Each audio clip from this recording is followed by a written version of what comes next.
Hi guys, me again. This is such a fun week. Oh, I love book title and book cover and book message release week.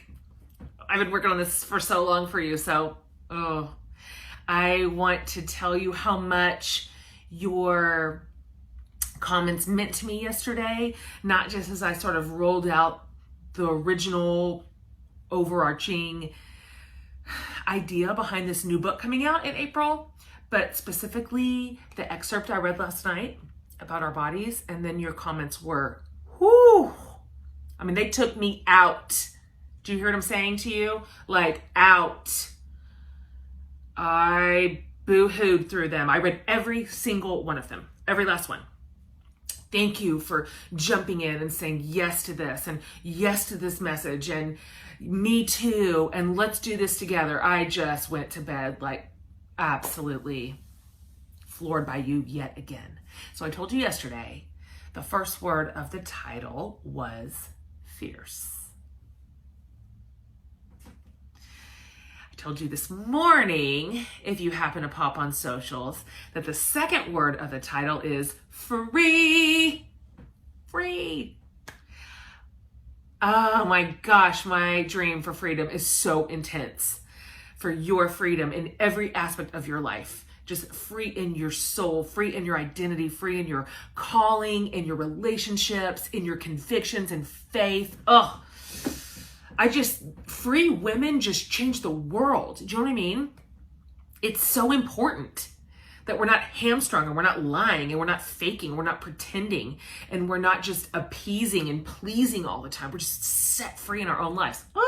So one of the ideas behind that is because somewhere around 40 billion of you have told me over and over and over about how much you have these deep-seated like dreams and visions and ideas in your hearts. You have these callings on your life. You've got this beautiful work to bring forth.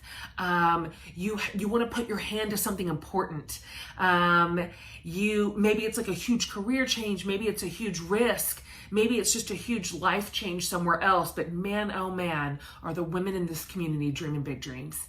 And they matter. Golly, they're important. They're in such service to the world and to art and to growth and wisdom and our neighbors and communities. I mean, like, if every one of us said yes to the stuff that is birthed in our hearts, we'd set the world on fire, right? So I took everything I knew about this, everything I've learned, everything someone else taught me, every resource I amassed, and I just crammed it into one big chapter about this, so that you can be free to do what you were meant to do on this earth. So, let's have a little read. Ready? I won't belabor the point I've already made as making some points. But I became an overnight success in just under a decade. I regret nothing. Those years taught me how to write and gave me time to find my voice. They showed me how to receive 1/2 of one golf clap for my work. I learned to take criticism and editorial direction without breaking out my voodoo dolls. Those years gave me the runway to examine my old worldview, my real theology. I would like to thank baby Jesus in the manger that none of y'all read my early work. So bad. Purge the shelves of that drivel, Messiah. I was but a wee babe. I got to laser focus on the craft of writing because I didn't have to give any energy at all to things like selling any books or managing success or crushing social media. There was no Facebook or Twitter or Instagram when I started. We published books the old-fashioned way by activating our mind power to control book buyers. It did not work. Thank you for attending my TED Talk. Do not disparage the clunky beginnings. Treat your early steps as seriously as if the whole world was watching, a crucial part of the process to be proud of later, and you will be. Remember why you care, why you want this, because discouragement lurks abundantly here. Even your early adopters can flounder if it takes longer than expected or goes sideways for a while. Hi, it's my sister. Come say hi real fast and then get out while I finish. Hi, sisters. I didn't know she was filming. That's okay, go on. Okay, bye. I'll be in a minute. Okay. Come on, bird. It's fine. We're going to leave this in because this is real life. All right. I wrote a book for girls who live real life, so I hope you're fine with my real life. Even your early also, you realize that I could just start this video over because I am who I am. I'm like, oh, let's just leave it in. It's just my sister, Lindsay. It's fine. You'll be fine with it. Your kids barge in on stuff. Or your sisters. Even your early adopters can flounder if it takes longer than expected or go sideways for a while. Failure will be there to potentially derail your dream. That is, only if you think failure can't be your best teacher, which it can, and it is. You might look at someone a few miles ahead of you in a similar lane and decide, oh, you're too far behind. Or you might see someone who started after you bypass you,